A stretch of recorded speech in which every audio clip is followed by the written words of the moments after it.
92,5 Maestro FM House with the Sound Sobat Maestro. Oke, kita bakalan langsung terjun Ke terjun bebas Sobat Maestro. dalam, oh iya Ke dalam betul, apa ya? Ke dalam apa ya? ke dalam kegalauan, kekusutan, cie. Dia puitis banget sih. Pokoknya kalau udah Ladies Talk nih ya, Sobat Maestro, kalau teman-teman semua, Sobat Maestro semua berkumpul di Ladies Talk, ini perkumpulan para ladies yang banyak pertanyaan dan menanti banyak jawaban. Tapi kita mau berubah, betul? Iya dong, iya dong. Iya, baju hitam. Iya banget. Makanya kalau teman-teman juga pada dengerin, itu tandanya kalian dengerin karena kalian juga pengen berubah bareng sama Iya, kalian. which is good. Iya, betul. Bukan berarti yang ngedengerin dan juga yang ada di sini nih, yang lagi ada di layar semuanya, oh ini udah 100%. Enggak, tapi kita Nggak cuma lebihnya itu adalah kita udah duluan mau berubah gitu. Kita Tapi udah terbuka. berubah belum? Jadi Sobat Maestro kalau mau terbuka boleh. Boleh dong. Langsung aja 081321 000925 Sobat Maestro. Ayo kita sama-sama belajar dan sama-sama menjadi lebih baik lagi ya. Kita balik lagi ke pertanyaannya Cifang nih. Tadi sebelum jeda nih Sobat Maestro ya. Tentang beribadah dan menyangkut tentang anak juga ya. Cifang ya, anak-anak juga ya. Silahkan, monggo Ci Esther. Ya, tadi kan dibilang kalau misalnya anaknya ikut ibadah, tapi nggak selesai, cuma sampai di firman Tuhan, seolah-olah itu sudah beres, gitu kan? Tadi seperti itu ya. Nah, jadi sebenarnya balik lagi kita perlu ingatkan kepada anak-anak kita bahwa ibadah itu kan satu rangkaian, nggak bisa yang maksudnya kita tuh comot ini yang kita senengnya, atau udah cukup sampai firman Tuhan, karena ini kan satu rangkaian. Bahkan tadi dibilang ada kalau ini kan ada pengakuan iman, ada juga yang doa berkatnya, ya. Nah kita itu satu rangkaian, jadi kita nggak bisa, maksudnya nggak bisa seenaknya. Kalau kita mau belajar untuk lebih sungguh-sungguh ya, kita harus mengikuti satu rangkaian ibadah seperti itu. Jadi di akhir dari ibadah itu kan kita terima doa berkat dari hamba Tuhan. Mau nggak diberkati sama Tuhan? Nah itu kan sebenarnya juga satu rangkaian yang kita nggak bisa seenaknya. Kalau saya sih ikut ibadah tuh pengennya sampai doa berkat gitu kan, sampai kita terima diberkati gitu kan, didoakan oleh hamba Tuhan.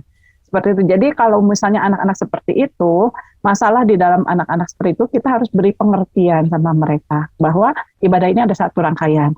Terus bagaimana mereka kalau tadi misalnya sambil ibadah masih handphonean seperti itu, gadget. Nah kita harus kasih pengertian bagaimana mereka belajar menghargai, menghormati Tuhan yang nggak kelihatan. Kalau sama manusia kita lihat dengan hamba Tuhan, kita misalnya masih bisa menghormati, ya kan karena kelihatan. Nah sekarang Tuhan nggak kelihatan kan, padahal Tuhan itu adalah Tuhan kita. Ya istilahnya yang kita harus hormati, kita harus hargai. Nah kita belajar bukan cuma sama yang kelihatan kita belajar menghormat, tapi kita belajar juga dengan Tuhan yang nggak kelihatan, tapi Tuhan hadir di mana kita ada. Waktu kita beribadah, Tuhan juga hadir. Waktu di rumah kita beribadah, Tuhan hadir, Tuhan hadir. Kita harus belajar menghargai itu, menghormati itu. Jadi perlu diberikan pengertian. Apalagi kalau anak-anaknya sudah menjelang dewasa seperti itu, kita juga harus kasih pengertian. Karena mereka kan sudah mulai bisa diajak berpikir ya. Nah, untuk anak-anak yang masih kecil juga kita harus kasih pengertian. Gitu, seperti itu. Supaya mereka juga mengerti pentingnya ibadah buat mereka. Seperti itu. Nah, jadi peran orang tua itu sangat penting. Terutama di dalam hal menerapkan gitu ya kepada anak-anak kita, memberikan teladan untuk beribadah. Nah, jadi nggak perlu banyak ngomong, tapi ya dari sikap kita, tindakan kita, teladan kita yang mereka bisa lihat, mereka akan melihat. Mungkin kalau sekarang kok kayaknya nggak diikutin ya, kayaknya nggak anak-anak masa bodoh gitu, nggak apa-apa, sambil didoakan. Doa orang tua itu besar kuasanya loh buat anak-anak. Tetap didoakan supaya Tuhan yang sentuh hati mereka. Tuhan bisa pakai orang lain untuk menyadarkan mereka. Tuhan bisa pakai situasi tertentu untuk menyadarkan mereka. Mungkin kita sebagai orang tua nggak bisa ngomong, nggak bisa ngasih tahu lebih banyak. Pakai lutut kita untuk berdoa. Doa sama Tuhan. Minta sama Tuhan supaya anak-anak kita disentuh hati. Seperti itu. Oke, tapi sejauh apa ya, Ci Esther, kita bisa kasih guidance untuk anak-anak kita gitu? Jadi kan selain memberikan teladan kan kita istilahnya ngingetin, harus juga kan Chester gitu ya. Kita ngingetin dia udah beribadah atau belum, tapi sejauh apa sih sebaiknya kita di posisi orang tua nih kan jadi kayak serba salah ya Chester ya. Ya, Kalau terlalu sering nanti si mami cerewet gitu kan. Cerewet, kepo gitu kan. Terus cuma nanya doang nih. Iya. Cuma nanya doang. Udah belum? Nanya lagi. Padahal baru sekali nanyanya. Iya. Kayak gitu. Nggak apa-apa sebenarnya bagi kita sebagai orang tua untuk mengingatkan. Tapi jangan terus-terusan ngoceh gitu kan. Dilihat masih belum. Nanya lagi, udah belum, jangan. Itu kan nanti anaknya juga malah jadi bete kan. Kita cuma mengingatkan gitu. Nih jam segini ibadah. Nanti kalau misalnya udah mau masuk ke ibadahnya, kita masih lihat mereka belum respon gitu, masih leyeh-leyeh seperti itu. Kita ingetin, yuk jangan lupa ibadah. Udah, stop sampai situ dan jangan kita kepoin. Kalau untuk anak-anak yang udah dewasa ya, jangan dikepoin, nanti mereka malah makin sebel ke kitanya, jadi ilfil gitu. Ya, jadi sebel punya mami teh menikah kayak gitu. Saya pernah ngalamin gitu kan. Jadi apa sih kepo gitu kan? Udahlah katanya. Jadi kita harus belajar memberikan kepercayaan sama mereka. Pentingnya kita memberi kepercayaan sama mereka. Kita di sela-sela waktu kita pun, dari situ kan pasti ada waktu untuk kita berkomunikasi dengan mereka. Nah, waktu santai, kita masukin nilai-nilainya. Kita ingatkan sama mereka, pentingnya ibadah, pentingnya mereka tuh sebenarnya, mereka tuh butuh Tuhan. Kita semua tuh butuh Tuhan. Tanpa Tuhan tuh kita nggak bisa apa-apa. Jadi kita perlu balikan, ingatkan, kalau mereka berhasil, kalau mereka sehat, itu bukan karena mama papa atau kekuatan mereka, itu ada campur tangan Tuhan di dalamnya. Kita perlu Tuhan. Setiap kita perlu Tuhan, kita ingatkan juga bahwa mama papa itu terbatas ya untuk menjagai mereka, memberikan mungkin kadang-kadang kan ada hal yang kita juga nggak ngerti nih dengan permasalahan mereka. Nah, hanya Tuhan yang bisa tolong kamu. Saya beberapa kali juga sampaikan kepada anak-anak saya seperti itu. Jadi pentingnya Tuhan dalam hidup kamu tuh apa? Orang tua terbatas, tapi Tuhan tuh nggak terbatas kuasanya. Tuhan tuh pasti bisa tolong kamu dengan caranya yang ajaib. Jadi itu yang penting ditanamkan kepada anak-anak kita, bahwa mereka butuh Tuhan. Gitu. Oke. Terus perlu nggak Ci kita nonton juga ibadahnya anak-anak remaja? Ya kalau misalnya yang ditonton sama anak-anak kita. Kalau misalnya anak-anak kita nggak keberatan, mamahnya ikutan dan bahkan bisa ikut heboh juga dengan mereka, ya nggak masalah gitu sebenarnya ya. Kita juga jadi tahu nih gayanya anak muda ibadahnya kayak apa. Kita juga kan perlu tahu supaya nanti waktu ngobrol, waktu mereka tanya tuh bisa nyambung. Sebenarnya seperti itu. Kalau misalnya kita memang kesempatannya ada, anaknya nggak keberatan gitu kan. Misalnya dia bilang, boleh nggak mama ikutan, misalnya seperti itu. Dan kalau misalnya anak nggak keberatan ya silahkan saja. Tapi kalau misalnya anaknya nggak mau, jangan ya kira jangan maksa gitu. Nonton aja nanti malam Sobat Maestro. Seperti itu. Oke. Nah, tadi kita ngobrol-ngobrol tentang Chester juga bilang kan pentingnya menumbuhkan rasa anak-anak tuh perlu nih ikut ibadah gitu ya. Nah, ada tips nggak nih dari Chester? Mungkin tips yang bisa langsung dilakukan nanti hari Minggu gitu loh, Chester. Jadi step-stepnya kita bisa mulai dulu nih, step awalnya harus gimana nih, Ci? Yang pasti kalau yang saya lakukan itu adalah kita mau berdoa terlebih dahulu ya, mendoakan anak-anak kita supaya Tuhan lembutkan hatinya. Waktu kita mau berbicara dengan mereka, mau kasih penjelasan, biar Tuhan juga yang akan menuntun perkataan kita. Dan cari waktu yang tepat untuk berbicara dengan mereka. Karena kalau waktunya nggak tepat, misalnya mereka lagi sibuk atau mereka juga lagi ada masalah sendiri seperti itu, nah kita nggak bisa masuk soalnya. Tapi kalau waktunya tepat, misalnya lagi santai-santai seperti itu, kita bisa infokan sama mereka, yuk nanti kita sama-sama berdoa, kita sama-sama beribadah. Nah, kita masukkan nilai-nilainya, tapi jangan sampai kita menjadi seolah-olah seperti gurunya mereka, karena mereka juga udah bosan gitu dengan guru ya, seolah-olah seperti itu kan. Betul. Menggurui terus ya, tapi jadilah sahabat buat mereka, jadilah teman ngobrol buat mereka. Nah, kalau misalnya mereka nggak mau, males, nah kita bisa pancing-pancing, kenapa sih malesnya, gak enaknya apa, nah diajak bicara, diajak komunikasi seperti itu, supaya nanti waktu kita mau beribadah tuh benar-benar kita bisa menyiapkan hati kita terlebih dahulu. Jadi jangan pas pagi, ayo, ayo, ayo ibadah, digebrak-gebrak seperti itu juga kan. Anak baru bangun juga udah kaget. Ya, tapi ya diingatkan saja gitu. Diingatkan supaya mereka tuh belajar berpikir juga, diajak belajar berpikir gitu. Tapi Ya, ya, lanjut. enggak, sok. Silakan.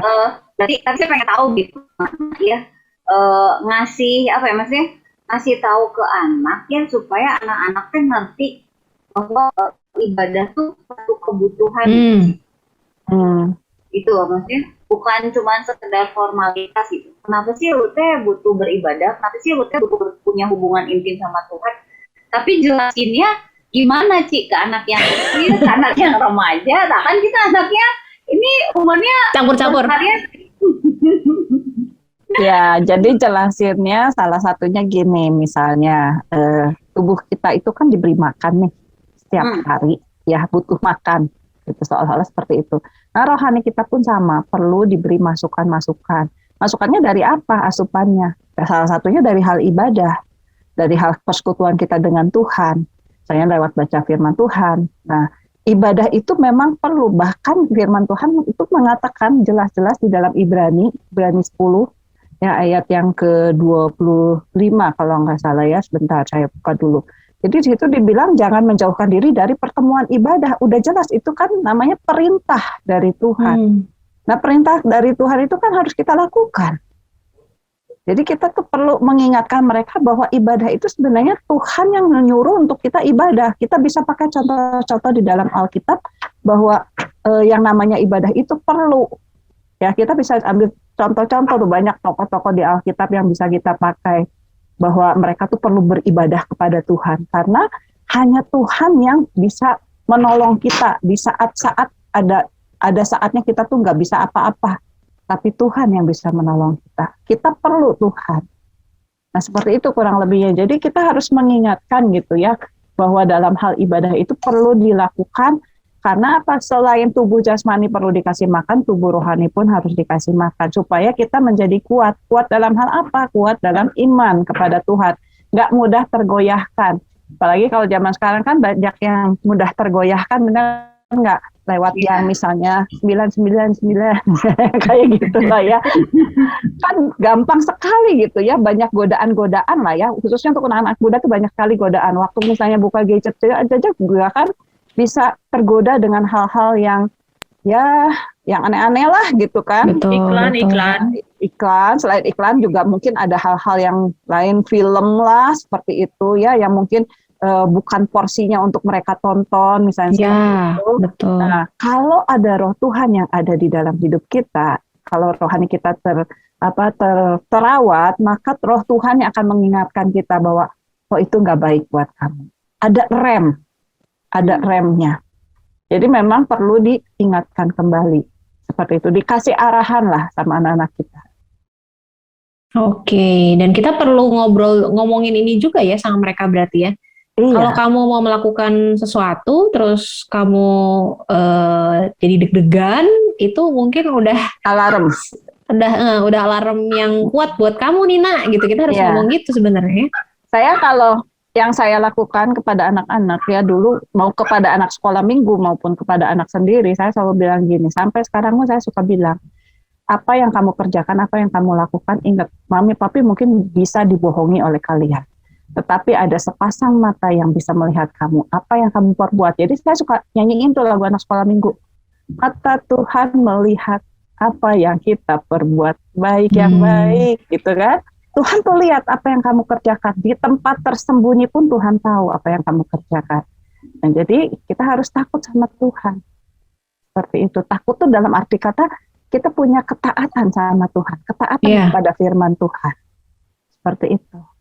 Nah, kita gimana bisa taat sama Tuhan kalau kita nggak pernah punya hubungan yang dekat dengan Tuhan lewat baca firman Tuhan. Nggak pernah tahu firman Tuhan itu seperti apa. Nah, itu makanya kita perlu baca firman Tuhan, karena di situ di dalam firman Tuhan bukan hanya ada perintah Tuhan, tapi ada janji-janji Tuhan di dalamnya. Yang misalnya kamu lagi khawatir, kamu lagi ada masalah, misalnya anak remaja kan suka gitu ya, suka tiba-tiba bete gitu. Nah, itu terjadi gitu ya dengan dengan waktu itu anak saya yang besar mau masuk kuliah. Nah dia tuh bingung gitu, gimana gitu kan, galau gitu seperti itu. Nah tetapi waktu kita kasih masukan, ya kita ingatkan sama mereka gitu, mereka ngeh gitu. Oh iya ya, ada Tuhan yang menolong. Nah dan dari situ saya bisa taunya dari apa? Waktu mereka bersaksi.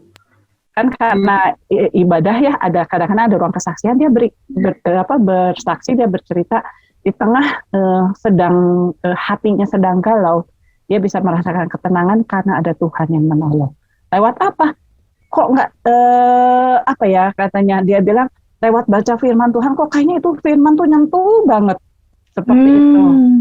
Nah jadi kan memang perlu dari hal-hal kecil, hal sekecil apapun saya selalu ingatkan, ingat ada Tuhan yang lihat. Jangan macem-macem, mami papi bisa dibohongin, tapi Tuhan nggak bisa dibohongin loh, dibilangin gitu. Jadi diingatkannya bahwa harus takut sama Tuhan, seperti itu. Hidup di dalam ketaatan. Kalau kamu mau diberkati, hidup dalam ketaatan. Kasih ayat firman Tuhannya. Nah, mereka kan jadi mikir kan, besar kan mikir. Tapi kan namanya anak muda kadang-kadang balik nanya lagi gitu kan. Ya, terus hikmat Tuhan untuk menjawab. Seperti ini. PR-nya banyak nih. Oh, banyak sekali.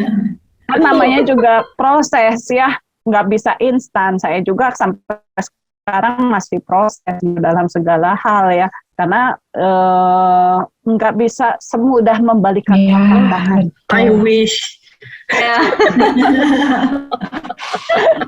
Tapi kan yang namanya proses kan berarti kan bertumbuh. Ya. Kalau yang bertumbuh itu kan pasti kan ada sakit-sakitnya, ada penyesuaian di sana sini ya kan. Tapi kan tadi kan Cesar bilang kalau punya kerinduan kan pasti diusahakan. Iya. Betul. Jadi ada istilahnya seperti ini ya. Ketika kita punya hati yang rindu sama Tuhan, maka sekalipun kita tidak mampu, Tuhan sendiri yang akan kasih kemampuan sama kita. Tuhan yang akan kasih jalan keluar sama kita. Asalkan kita rindu dan berpegang sama Tuhan gitu. Percaya sama Tuhan seperti itu. Karena apalagi di dalam hal pandemi seperti ini, kalau kita nggak dekat sama Tuhan, parah deh. Banyak kegalauan yang terjadi, efeknya dari ekonomi yang terdampak kah? Nah, ibu-ibu kan bisa jadi galau dengan misalnya, waduh ini suami misalnya kerjaannya juga misalnya terdampak, itu kan jadi pikiran juga ini ekonomi gimana. Bukan berarti saya tidak khawatir ada, tetapi Tuhan pasti akan berikan kekuatan. Kita nggak akan sampai terjebak di kekhawatiran kita, tapi Tuhan akan kasih kekuatan-kekuatan. Lewat apa ya? Lewat kebenaran firman Tuhan. Makanya penting baca firman Tuhan setiap hari gitu, jangan seminggu sekali. Tapi setiap hari seperti itu diupayakan. Ngerti nggak ngerti baca, pasti satu saat firman Tuhan itu akan berbunyi buat kita. Tuhan akan ingatkan kita. Betul. Berarti nggak cuma anak-anak kita aja yang butuh kita bangkitkan nih semangatnya untuk kenal dan juga istilahnya menumbuhkan keperluan dia sama ibadah. Kita juga harus disemangatin terus ya. Iya. Benar nggak sih, ladies? Betul. Dengan diri kita sendiri kita perlu disemangati ya. Karena ibu-ibu tuh banyak sekali keribetannya yang bisa membuat ibu-ibu juga menjadi lemah. Dan jadi macan, Ci, biasanya. Makanya ada ladies talk, ya kan? Iya. You're not alone, girls. Benar banget. Pasti para perempuan nih kalau udah ngobrol pasti ngeh juga gitu. Iya benar, aku juga ngalamin hal yang sama gitu kan. Istilahnya kita harus dituntut untuk jadi role models yang benar. Terus kitanya juga, aduh akunya belum bener kadang-kadang itu ya, Esther ya, kitanya jadi, aduh aku juga belum bener, belum bisa jadi role models yang baik, terus galau sendiri akhirnya. Nah, nanti kita bahas lebih jauh lagi nih Sobat Maestro ya, tentang gimana sih caranya kita jadi models yang benar ya, tentang beribadah dan bisa jadi teladan nih buat anak-anak kita. Nanti kita bakal gali lagi lebih dalam lagi nanti, tapi ya Sobat Maestro ya, terima kasih untuk teman-teman yang sudah hadir di Ladies Talk. Nanti kita bakal balik lagi, tetap di Ladies Talk ya.